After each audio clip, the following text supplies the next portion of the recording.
I've tried to emulate the curve and copy the curve, but not in fact ever succeed.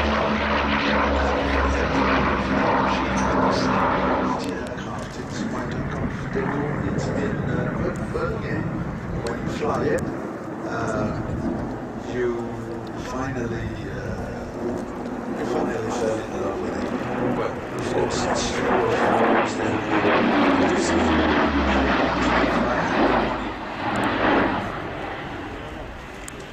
That's a flying saucer from Mars. If you try to get back to 1937, 1938, you remember how cars were looking at the time?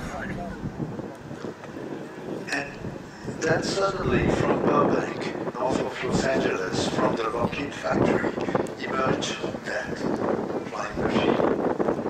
It's a flying saucer. It's, today we would call it a stealth aircraft because it's so flat and it's really out of this world. It was designed by two gifted gentlemen.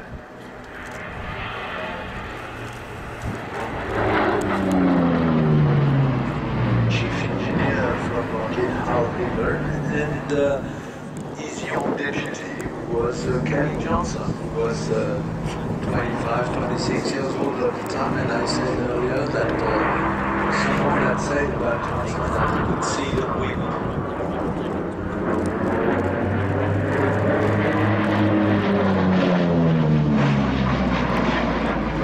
The sound is incredible, out of this world. And so they designed a heavy fighter, a heavy twin fighter, fighter bomber, but mostly fighter. And this aircraft was flying higher, faster than anything else at the time, and had a devastating amount of armament in the nose. And it's a fact that the most famous American fighter pilots of World War II were flying the P-38.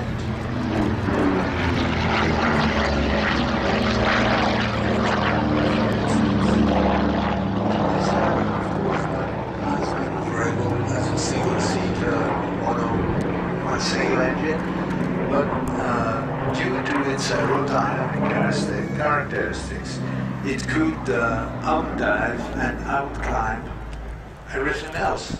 And so if you claimed energy, if you went up and up and up and up and transformed your altitude into pure speed, you could make a pass far the burst of your four enormous cannons located in the nose, and if you were a good aimer, well, that was it. And then you could go up again. The P-38 was using two Allison V12 engine, hence the strange sound, very, very muffled sound.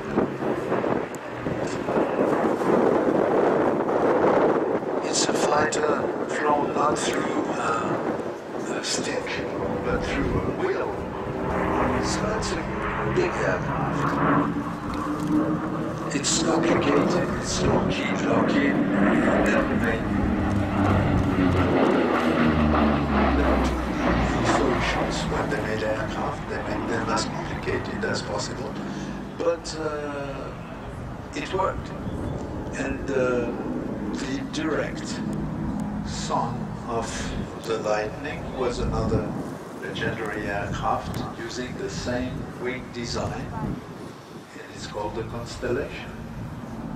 4-engine, first pressurized airliner in history, and the aircraft which in fact changed our world as a means of transportation. The Lightning was also the first aircraft to use boosted controls. Like that.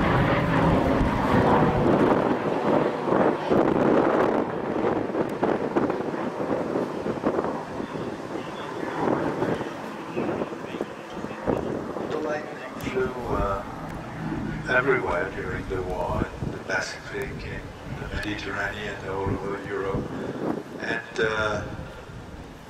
it was was flown by many different people, and then one of them became quite famous later by becoming the world's most widely read author in history, Antoine de Saint-Exupéry.